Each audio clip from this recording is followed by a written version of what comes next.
जुदि एकेबारे जों देहाखौ बुथारनानै जेरैहाय खालामदोंमोन सानसे समाव बिदि जों खालामनो हायाखै। सोरबा खोब मोनसे थिधाराव थाहैनो होनदोंमोन बेखौ खालामनो हायाखै। सोरनियाव बलि होनांगौ बेखौ होआखै। सोरनियावबा माबा माबि फुजा फाथाल होनांगौ बेखौ होआखै।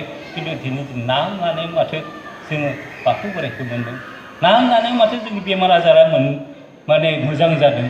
जुदि मोजां जानांगौ मोजां जादों लांनांगौबा लांदों बियो बै स्वयं आफा इसोर सिउ बोराइ माने जायनि सिउ लाङो जोंनि मेंनाय उखैनाय गांनाय लुबैनाय बायदिसिना दुखु भाबरखौ जायनो सिउ सिला बायदि साबना लाङो बेखौनो सिउ बोराइ होननानै बुङो। बेखौनो बाथौ बोराइ होनना बुङो।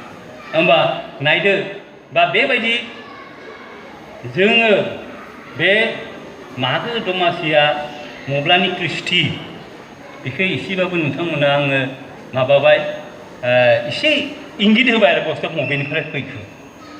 दा बिदिब्ला जोङो मालायनि धोरोमखौ नायहरनानैबाबो जोंनियाव जे माबा खाब जाना दङ जोंनियाव जे माबा साबफाना दङ बेखौ जों नायनो गोनां बाध्य जादों। बे जिहेतु जोंहा लिरनाय माबा गैया जोंनि किसुमान घटनाफोरखौ नुनानैसो बा बिदिब्ला चन्द्र बावदियानि खोथा आसागि बैसागिनि खोथाया निस्सय माबावोमोन मा जुगाव जानांगौ नोंथांमोना सानो। आरो बे खेराइया बे जिथिया माबा फैयो दहायनो बुंदों जे खेराइया जिथिया जारा फाग्लाया बिहामजो गोमायो बे बिहामजोखौ लिंना लाबोनो थाखाय सिमाङाव सखनायबा बे हिसाबै खेराइखौ होयो। खेराइ होनाया मब्लानिफ्राय जाखो खेराइ माने तुस्त खालामनाय खेराइ ओइ बुरिफोर रायनाय होनना बुङो माखो बुरिफोरखौ सन्तुस्त खालाम। थारमाने खेराइ माने भगबानखौ तुस्त खालाम भगबानखौ सन्तुस्त खालाम बेखौसो बुङो खेराइ। बे खेराइ इसोरखौ आन्थु खेरायना खुलुमनायल' नङा बेथिं अर्थआबो थिग। बे गथ'खौ माबाबाय हादोंलै होननानै बुंनाया गथ'खौ जे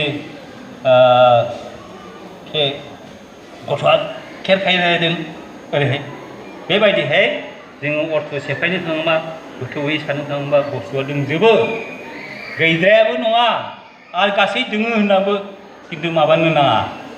जोंहालाय मा गैया होनना बुंनो हाया जोंहा जेबो गैया खिन्थु जेबो दोङो। आंहालाय मा दोङो जेबो गैया। जों बेफोर बाथ्राखौ आं बुंनाया देसुन दरफोरनि खोथा मा दं मा गैया आं बेखौनो बुंनानै फोजोबबाय। आंखौ दहायनो बुंखादों सुंद'यैबाबो फंनैसो बुंनांगोन होननानै। दा सुंद'यैबाबो आं फंनैसो बुंबाय। देहा जुदिव हाया बे बेलेग बाथ्रासै। दा बेखिनियावनो धन्यबाद आरो बुंबावनो दोङो बे गोजोन्थों।